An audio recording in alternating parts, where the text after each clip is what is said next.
Good morning, everyone. Thank you for being with us for another amazing topic of conversation. Now that the events are coming back, even though if you live in Florida, the social events have not left, where social events are going on like if nothing had ever happened, while the corporate world is still postponing until next year for the safety of others. Some events are taking place in December, but I've been getting more and more that it's been postponed due to the Delta variant. So today I wanted to invite Eric, who's been doing events for 20 plus years in New York and now in Florida. And we all know this is two totally different worlds. So he is known as a problem solver. And as you all know, in events, even though we can plan every single detail, there will be one thing that can cause that oops. So today we're addressing how to solve the oops and what does it take for someone like us behind the scenes to get the event flawless. So the event, so nothing happened. So that the client says the event went amazing, and in the back we're going, no, it didn't. But yes, the guests and the clients will totally feel like if the event was flawless. So, Eric, welcome. Thank you, Glennis. Nice to be here. So, my first question to you, before we even touch up on the how to solve the oops, is what has been the big difference between doing events here and in New York? I would say that there are three specific areas that are important differences in Florida versus New York. One of them, of course, is that the logistics, transportation and load in and load out is very different here in Florida, where there's more space, there's more room to work. The loading docks or the hallways or the elevators or the roadways are larger and wider and easier to maneuver with it. That's in New York. It's a very common issue where we have to go and do many site inspections because we have to see what's coming in, how it's going to get in, when we have availability, et cetera, et cetera. People here in Florida are much more laid back and relaxed about how stuff gets in. In New York, there are many regulations in terms of where you can park trucks, when you can load in hotels. There are certain times you cannot do things. I find that those are things that you just have to coordinate, and they're a little bit easier. But at the same time, the Florida issue is on the other side is the laid back, because the speed with which people work and the understanding that this all has to get done by a certain time. We must be ready at this time. It doesn't quite register the same way it does in New York. There's a certain sense of urgency in New York where, I used to say this to a friend of mine when she first moved. I said, just think of New York like this: 1 minute, $1 million. That's it. 1 minute, $1 million. If you lose a minute, it's $1 million because you can't get it back. And that's to me is what it's worth when you're doing an event. So if you add up 10 minutes, one for each vendor, that's $10 million you just lost. So we try very hard to get everybody onto that page. And for the most part, vendors really do work that way, as does staff, as does the venue. Everybody understands that this has to come together. We have to land all the planes at the same time to arrive at the same exact location, on time, and ready to go. Florida's a little different. Florida tends to be, we'll get to it. We'll get to it. Time. Where it's okay. So it's 15 minutes late. They're stuck in immigration. The bus broke down, but it's okay. We have another one going. Don't worry about it. I worry about it. That's part of my job, and that's part of the solutions. I'm a solution specialist, and part of the things, as you said, about avoiding the oops is to actually project, to say what if, what could happen, and just look at the parts that you are moving within the time frame. Whether, I liken it to going to the airport. What do you have to do to get there? You have to pack, you have to get your tickets, you have to get a transportation. All of these things can be affected by, was the dry cleaner open? Did you get it on time? Did your alarm clock go off? Something simple that's your responsibility may not have worked. Did you have a power outage overnight and the alarm clock will be reset? Is the Uber driver lost? Or did you call it, or you're driving yourself, but you couldn't get the car started? These are things that happen to us regularly that we all know can impact our arrival and getting on that plane. But we don't think about it in the same way when an event is going around. Because it's for somebody else and we're not there. So correct. It's not as much as important to us getting our butt on that plane as it is when it is an event. Because in the event, each person who has to have that chain is critical to you getting to that plane. Correct. But they need to understand that. In New York, they understand it a lot more because they charge more, but they know. And if you have those relationships, you can ask for things, you can ask for the world. And if you are a reputable person, you will get them. In Florida, I have found that people here are very willing to do whatever it takes, but it takes a little bit longer to find that trust. And there are just certain barriers that, as being a newcomer, that are difficult because without the credibility behind you, people tend to be skeptical, and they say, "Oh, don't worry about it," or "We'll take care of it."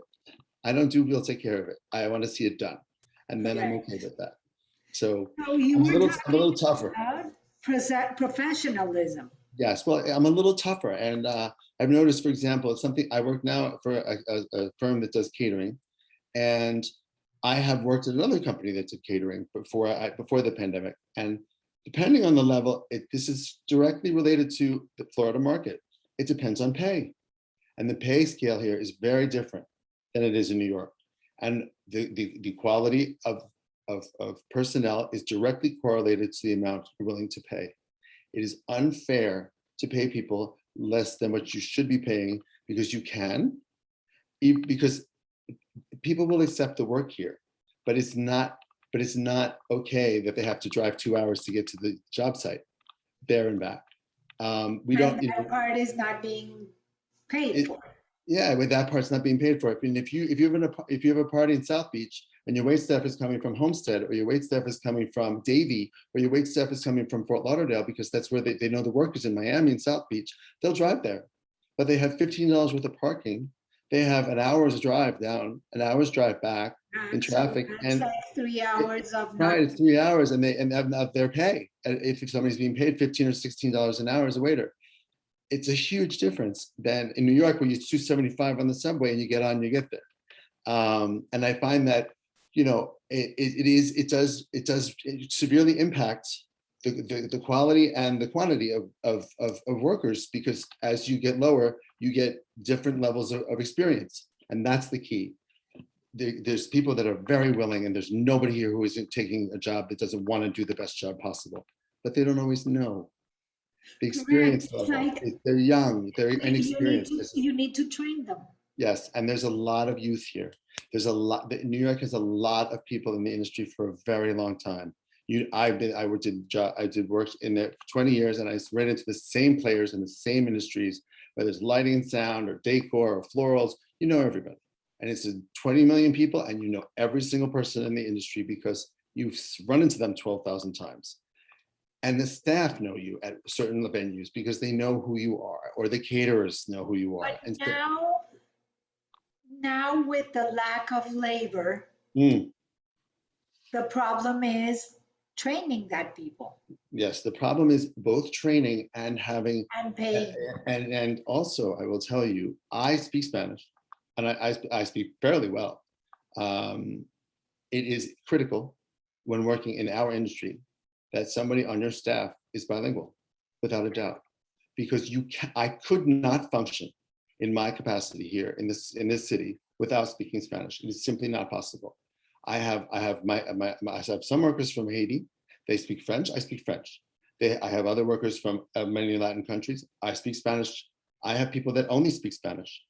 They are fabulous people, fabulous workers, but they don't speak enough English. Speak English. And the problem is that I can't have them in a bar because they cannot understand the client.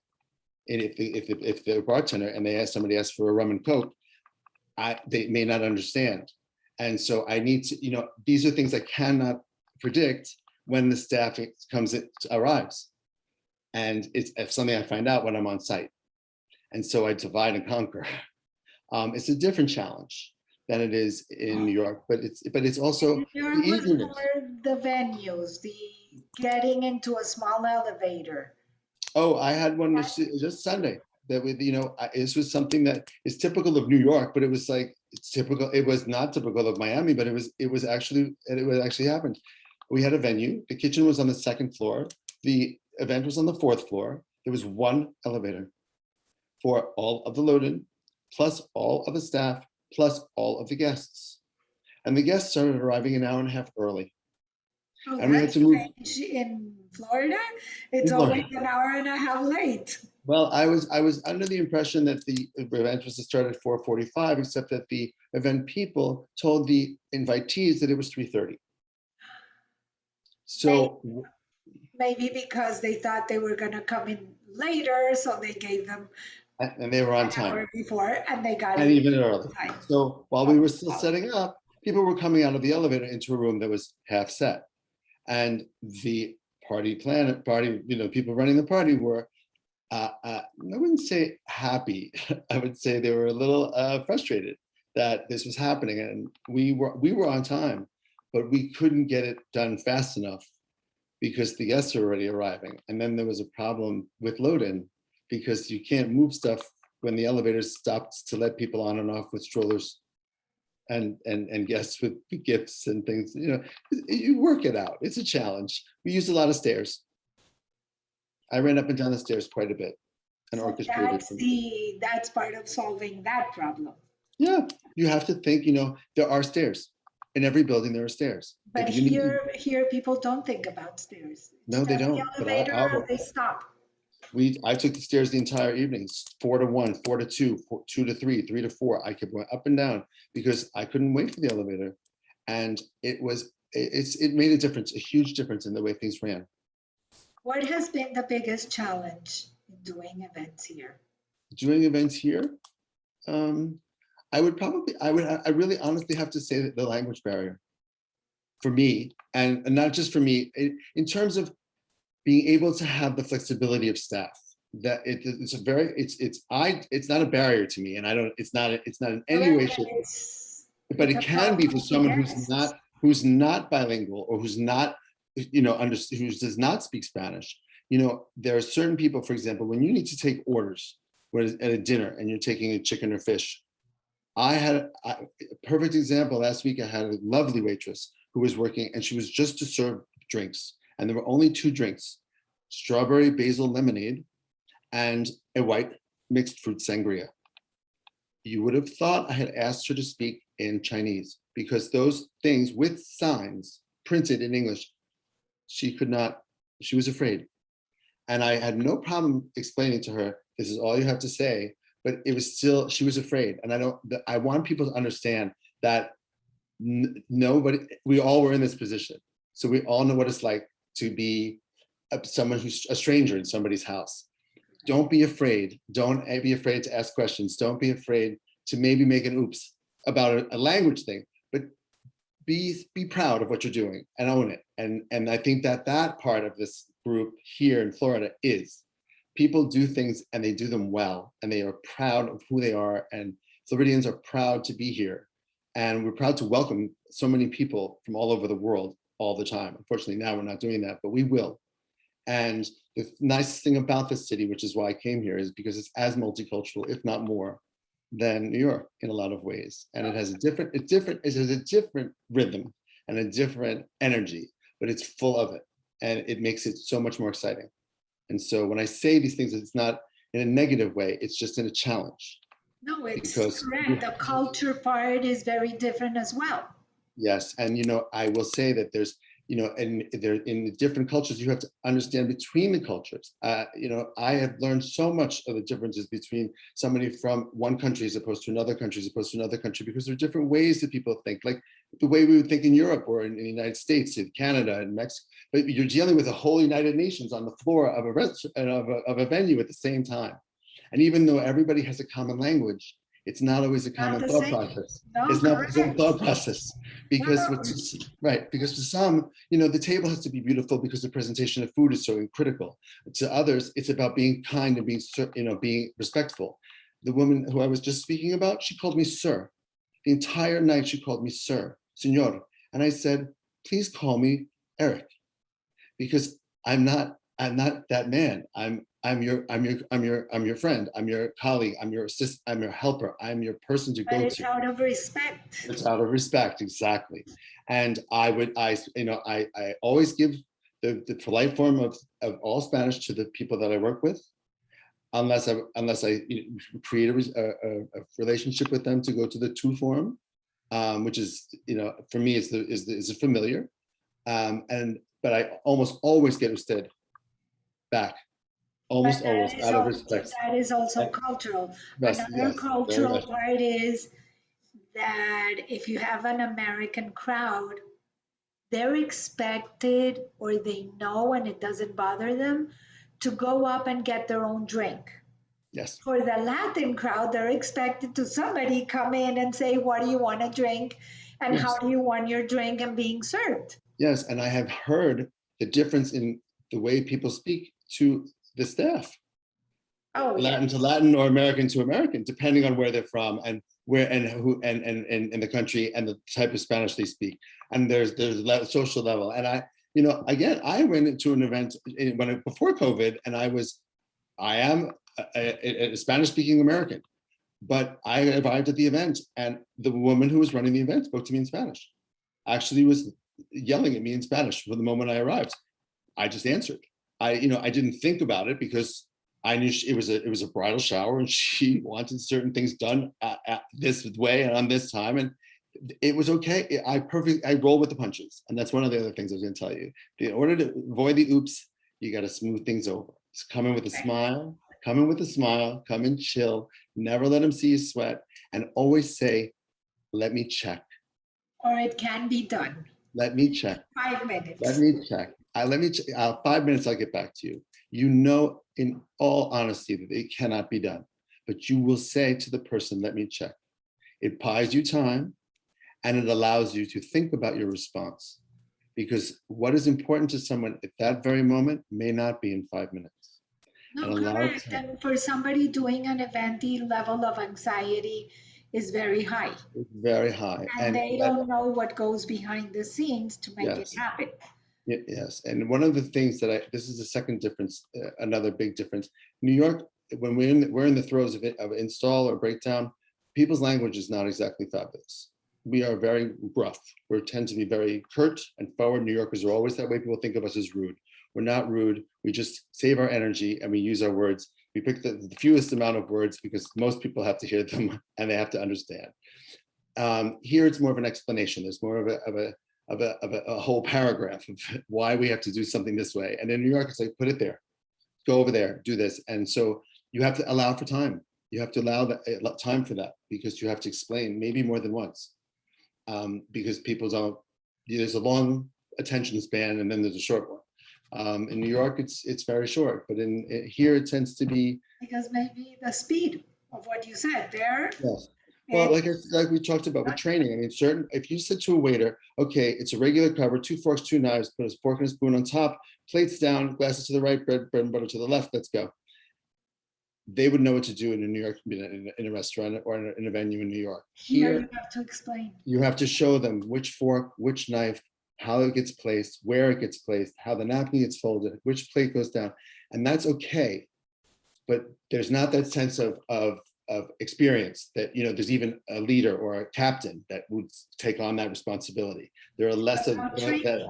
There's less hierarchy where everybody comes in and they may be a little bit greener than you would expect. Everybody's willing to do what they can, but they don't know what they're supposed to do. I've had to tell waiters to clear plates. I've had to tell wait staff to fold napkins. or to clear glasses, or to offer more water. These are things that I've never in my life had to ever tell a wait staff. The professionalism. It's because they, I'm not saying this in any kind of way that would be, it's just a different work ethic. And I did, like, I will do what I can do. And if I see it, I'll do it, but I'll only do it once. As I seen that there seems to be more so here than in New York, where I have had to repeat myself a lot to ask the same things over and over again of people. To fold napkins, to pick up plates, to clear things, to replenish. And I don't know if it's because of the crew that I'm getting, or if it's because of in general. I know that on the other side, labor. Yeah, labor is very, these people are really struggling, and that is, people focus on not. We all focus on what's going on in our lives, even when we're working. And I know that I'm as distracted as the next person, so I don't expect everybody to be perfect, but I do expect you to be there when you're there. And I think that that's that you're working. yes, So because you are working and you're working right, and that includes at the end. And that's the other thing. At the end, I want you to work as fast as when you first got there. I want you to get everything out of here so we can all leave on time. And I find that there's a slowdown and a kind of we're all exhausted, but the venue wants to close in New York and they have to get you out by a certain time. Here, everything's kind of like, we'll pick it up tomorrow. We'll get it tomorw. It can stay for 3 days. That doesn't fly No, with me. no, I'm out. When I'm out, I'm out. And it's, and then, and I would say, where's the broom? Where's the mop? Let's get this broom swept, cleaned up. Let's go, let's go. And even the venues are like, we got this. We'll do it tomorrow. It shocked me, but it's different. It's not every venue, but it's different. But then again, when I did other events before the pandemic, I had a crew. I asked a captain to do something, and I went back 2 hours later and I said, by the way, did you happen? He said, of course I did it. I did it 15 minutes after you asked me, because you asked me once. That's all you have to ask me. So it is here too. It exists. It's just a matter, as you said, of who's available, what you're willing to pay. The pandemic has created a lot of shortages in every area of our business, from the kitchen staff to the cleaning staff to the wait staff, transportation. It's scary for people. And I think that's the one thing we have to understand, that the fear of this disease is very real, and that people are uncomfortable, and everybody has different levels of discomfort. How are you dealing with, for example, crowded social events versus the events that have been postponed for the safety of others? But here there's like nothing happens. Cautions to the A wind. culture of nothing happens. Yes. And even though you wear masks and everything, but it's scary. Yes, it is very scary. Florida, it's a funny state. The Miami-Dade, Broward, Palm Beach, even to the Collier, Naples, and it depends where you are. It depends who you're with. It depends which socioeconomic group you're with. It depends. In South Beach, for example, there were so many tourists, and it's the land of yes, and everybody. There are no rules, because that's what South Beach is all about. I say it's like Las Vegas on the East Coast, because what goes on in South Beach stays in South Beach. And so, but Mayor Geller, who is an absolute amazing individual, was the first to go onto lockdown, was the first to do a mask mandate, was the first, set the tone for every other county, every other city within Miami-Dade, and every other county in the state. We're getting into politics because because there is that issue, and it turned into a political issue. So what I do is that if we try very hard, I try very hard to, whenever possible, do events in a mixed form, meaning indoor, outdoor. So if we have the opportunity to have both the people inside and outside, we have a flow, and we make sure that we keep the doors and windows open whenever possible. Now, it's not always possible, but at night, in the evening events, we can have a kind of indoor-outdoor flow, which allows for more circulation and a little bit more distance between people. And remember, it's a direct shot in COVID, but if there's a breeze, it's not so direct. That's how I think about it. I kind of make a joke, but it's true. The second thing is masking, and where I work now, all staff is required to wear masks while serving. And it's really for the protection of the guests, because if one of my employees has COVID, I don't want them to infect the people that are attending. On the same token, we don't require vaccinations, but I do ask my staff who is vaccinated and who is not. I don't discriminate because everybody, it's their choice. But I will say that if you are not vaccinated, I will ask you to wear a mask the entire time you're on premise. If you are vaccinated while we're doing setup and we're very far apart from one another, it is much easier to communicate and be heard without a mask on. And it's a personal choice for me, Gladys. It is not an easy choice. The problem is that you cannot trust the people now. No, Yes, I'm vaccinated and they're not because they're afraid of losing their jobs. So yeah, the problem is that you are dealing with health and you don't know who gets the virus and how it affects your whole family. So that's for each another person, issue. it's a personal choice. My choice is to wear a mask, with the exception of setup. I am vaccinated, so I am not as fearful. I am not in one of the health groups that might be at a higher risk. So I am under the impression, by watching science and listening to the experts, that it would be very difficult for me to have a breakthrough case where I would need to be hospitalized. 99%, very, very rare. And if I choose to be in this business, which I do, then it is part of the risk that I take. Like if you were a car driver, you get on the highway, you can get in an accident because it's not your fault, but somebody's in front of you and they stop. No, It can happen. but it's also about culture and the difference Yes. between New York now is requiring everybody to get vaccinated. And people don't even bother arguing. It's just the way it is. They just do it. But also because I believe that it's also because of an education level that people, we trust science in New York. I know that because I lived there most of my life, and the doctors and the medical system and the hospitals, you just have to go there to understand you're on top of one another, and everywhere you go, you're on top of one another. So if you don't follow the rules, and some people don't, like on the subway, not everybody wear a mask, but you're required to, most people do.